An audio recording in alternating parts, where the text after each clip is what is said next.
আজ এসেছি বাঙালির প্রিয় ডাঁটা রেসিপি নিয়ে। এই ডাঁটাটাকে কিন্তু আমাদের বলে তেলাকুচি ডাঁটা। নমস্কার, দাস কুকি ম্যাজিকে সবাইকে স্বাগত জানাই। আজ এসেছি আবারও একটা নতুন রেসিপি নিয়ে। তো চলো শুরু করি আজকের নতুন রেসিপি। এখানে আমি এই তেলাকুচি ডাঁটাগুলোকে কিন্তু ছেড়ে নিয়েছি। এবার এটাকে ভালো করে কেটে ধুয়ে কিন্তু পরিষ্কার করে নিয়েছি। এবার আমি কড়াইয়ের মধ্যে দিয়ে দিলাম একটু জিরে আর একটু পাঁচফোড়ন দিয়ে ফোড়ন দিয়ে দিলাম। দিয়ে কিন্তু এখানে আলু আর বেগুন নিয়েছি, নিয়ে সবজিটাকে একটু এর সঙ্গে নেড়ে নেব।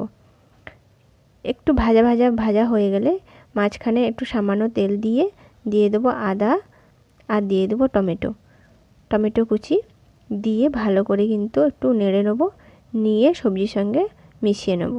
যেহেতু রান্নাটা আমি একদম হালকা পাতলা করব আর একদম নিরামিষ বানাবো, তাই জন্য বেশি কিছু কিন্তু মশলাপাতি দেব না একদম।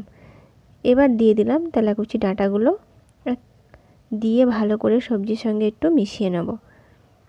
মেশানো হয়ে গেলে এর মধ্যে এবার দিয়ে দেবো পরিমাণ মতো নুন আর দিয়ে দেবো হলুদ গুঁড়ো। এখানে আমি গুঁড়ো লঙ্কা দেব না, দিয়ে দিলাম 4টে মতো কাঁচা লঙ্কা, দিয়ে আবারও ভালো করে একটু মিশিয়ে নেব। মেশানো হয়ে গেলে এর মধ্যে দিয়ে দিলাম জলটা আমি বেশি দেব না, অল্পই দিলাম। এবার দিয়ে দেবো চিনি, স্বাদের ব্যালেন্সটা খুব সুন্দর আসবে ডাঁটার। আর দিয়ে দিলাম একটু জিরে, দিয়ে ভালো করে মিশিয়ে কিন্তু ঢাকা দিয়ে এটাকে সেদ্ধ করে নেব। সেদ্ধ করলেই কিন্তু রেডি হয়ে যাবে। আর এখানে কেউ যদি আরও শুকনো করতে চায় তাও হবে, আমি একটু ঝোলঝোল রেখেছি। এই ডাঁটাটাকে কে কী বলে কিন্তু অবশ্যই কিন্তু জানাবেন, আমাদের তেলাকুচি বলে।